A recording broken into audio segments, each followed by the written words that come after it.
Hello, my name is Uche Tote, and in this video, I'm going to be showing you how to make a fabric woven mat. A woven mat is a mix of different Ankara strip fabric woven together to form another fabric. Straight into it. Materials you will need this light interface. It's kind of like paper, and you will need as many colorful fabrics as possible. Now you can use the same fabric, but it won't really give you the effects because it's the same thing. But you can also, what you can do is use like the same theme. You can use like different black and white prints to have like a black and white patch. But I'm going to be using all of these fabrics. And now we need to cut out our strips. I like to use 2 inches wide. You can use 1.5, you can use 1. It depends on how wide you want your strips at the end to look like. Don't worry, as we go on, you'll be able to understand more what I mean. So what I'm doing is I'm cutting 2 strips from every fabric that I selected. They're all going to be 2 inches wide, and I'm just going to be cutting 2 inches strips all the way down. I'm using my hands because it's a bit faster. It's a bit more stressful because the frayed pieces you have to start picking out at the end of it. But I'm just cutting out 2 strips all the way around. If I was doing a lot, what I do is I stack all my fabrics and then I use a scissors or an electric cutter to cut everything at once. That way I know my fabric is straight and my fabric is clean. Now, to make this tutorial easy as well, I'm cutting them into 2 pieces because I don't want the strips I'm working with to be very, very long, so that it's easy for me to maneuver. So I have all my strips of fabrics here. Let's assume I want to do like just a black and white theme. I can use this 2 different black and white fabrics, mix them with other black and white prints I have in stock. I'm just trying to put ideas in your head on how you can utilize this process. Next up, we're going to go to the ironing board and get this ironing on because that is like the major thing. Now to form your strips, you're just going to fold your fabric. Are you seeing what I'm doing there? Just fold it towards each other. Let them meet in the middle and then you iron it all the way down. Now this would have taken much more time if it was like a very, very long strip, but I already cut my strip in half. And there are 2 ways to do it. This is one way. I'm going to show you the second way as well. This first technique, you just fold it. So what I'm doing is I'm using one hand to iron and I'm using the other hand to form the strip to make it faster because it is a lot and this can take you hours upon hours to do. No kidding, guys. It takes a lot of time to iron these strips. That is why any bag or any product made with fabric woven mat is expensive because of the time that goes into it. So you need to take that into consideration as well if you're going to be adding this to your collection for any design whatsoever. Now I'm going to be showing the second technique. Second way is fold it in half and iron. So that way you have an outline to follow when you're folding it inwards. Just wait a couple of seconds and you'll be able to understand what I'm talking about. So as you can see, I've ironed it and you would see that line that formed when I ironed it. And then I'm just going to fold. This is for like my people that want everything to be like picture perfect and everything must be exactly the same width. This is the ideal way to get it. It takes twice as much time to do it this way than the first way I did. But this one, with this technique, you're guaranteed that your strips are of equal width. They are all the same measurements. Now, if you're using a 2 inch strip, you're going to get a 1 inch wide strip eventually. So I'm going to repeat this process for the remaining strip, and I'm just going to stop talking at this point so you can understand the process.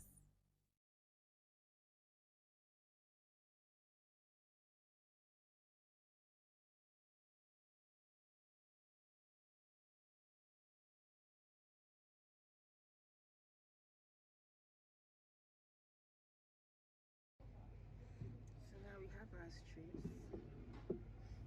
Now everything has been done and I'm going to use this to explain the width as well.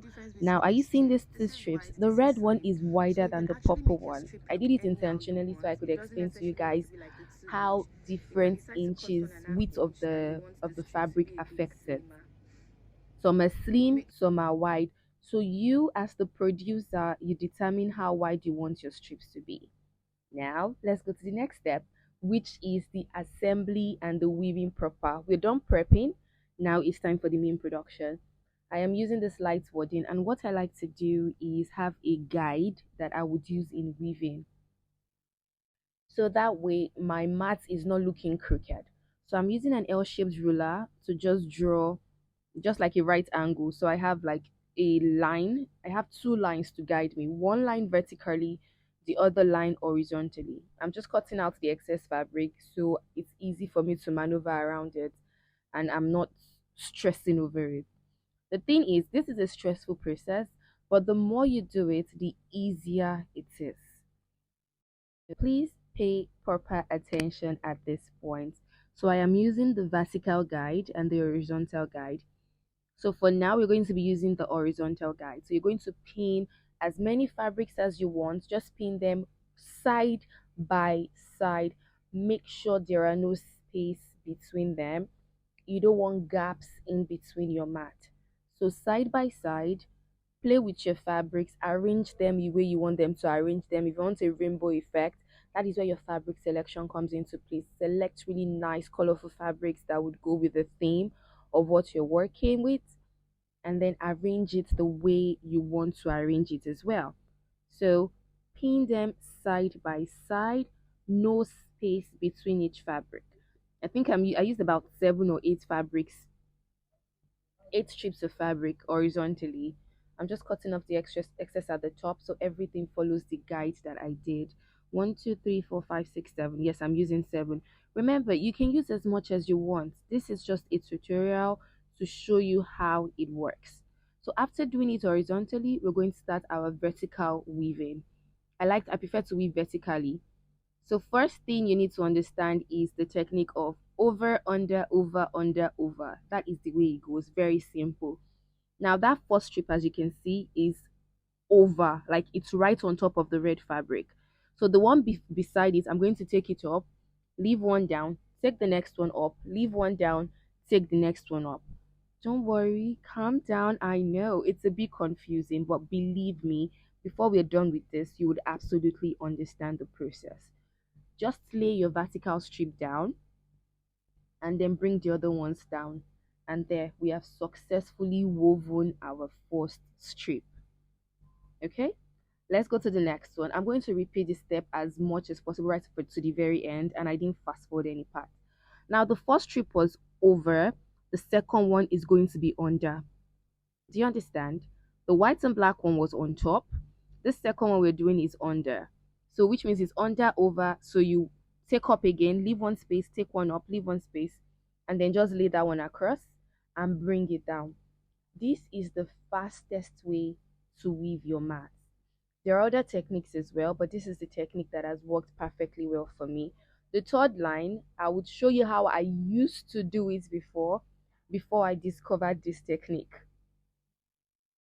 So as usual, we've done over, we've done under, and then our next one is going to be over. Now always ensure that you follow the guide you drew and that your lines are straight and then your fabrics are not loose. Let your fabrics be tight. So you can also use your pin, like I am doing here, to hold the fabric tight and secure. So when you're done weaving each line, you pin it down in place so it doesn't move around. Now that's what I'm doing for the first 2 lines, and then for the third line I'm going to show you how I used to do it before.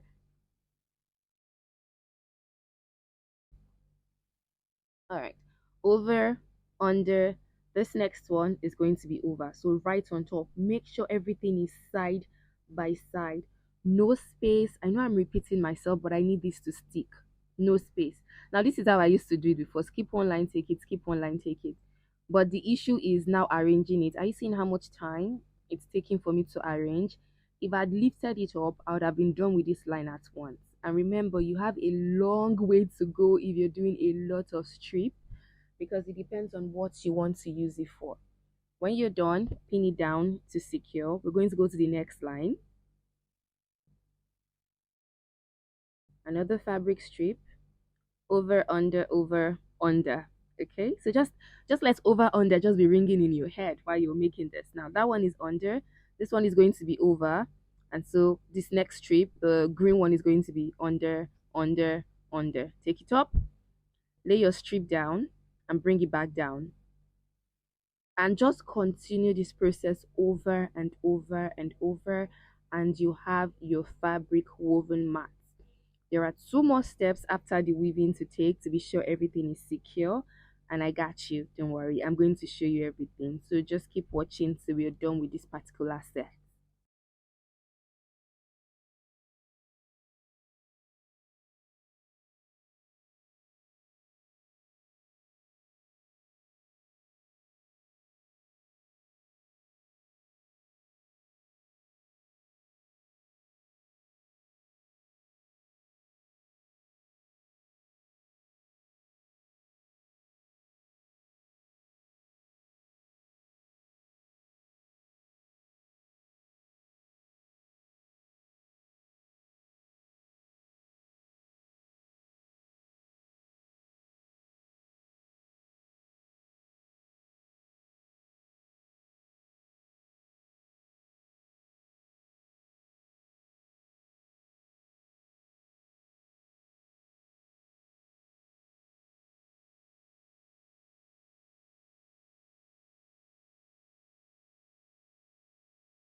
Please remember, if any step at all is confusing for you, feel free to ask as much questions as you want. I am here for you. I am here to answer all your questions.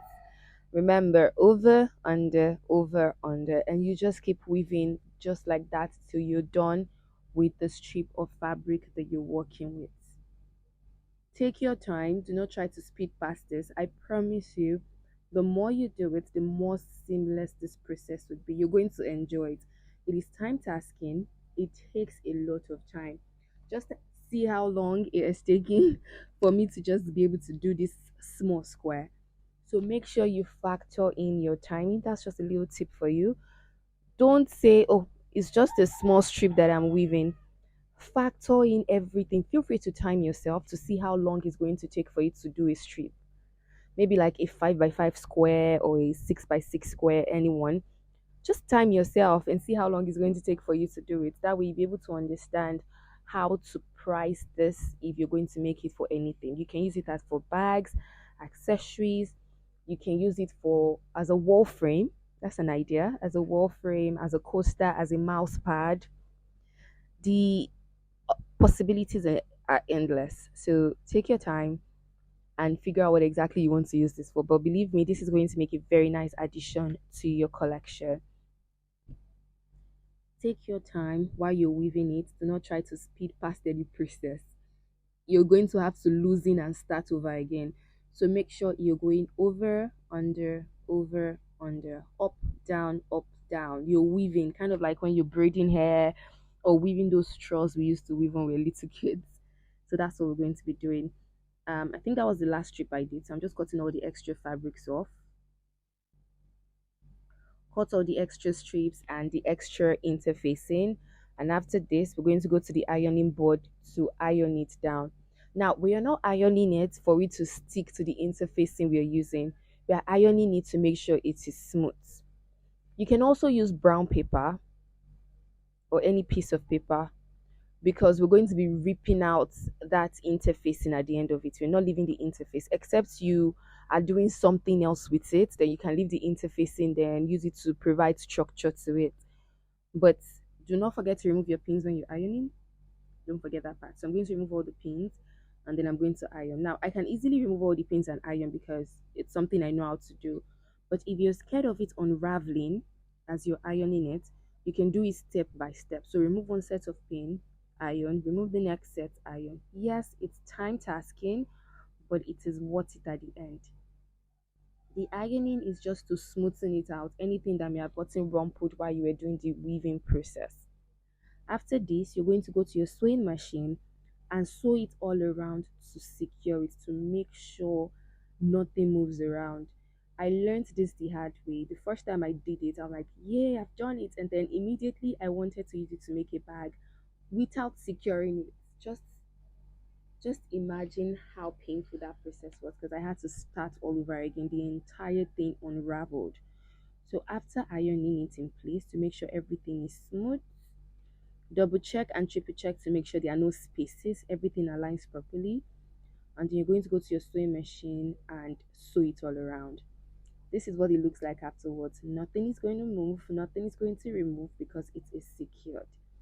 Now we're going to trim and remove the interfacing, and now you can use your fabric woven mat for anything you want to use it for at this point. Now we remove the interface so it is a bit smoother, because if you leave that interface and then you gum it on the structure you're using to make your bag or whatever accessory you're doing, you're going to feel bumps. I have tried this before. So basically what I'm doing is just giving you tips and tricks on how to ensure that this works perfectly well for you and you skip all the mistakes I ever made while I was trying to perfect the skill of making these woven mats. So rip all of that out, and there we have our perfect square that we can use for anything you want. Remember, you can make it any dimension you want. This one is just a small square. This other one looks more like a rectangle. As many colors as possible. It looks finer when you use colorful fabrics. So that's the end.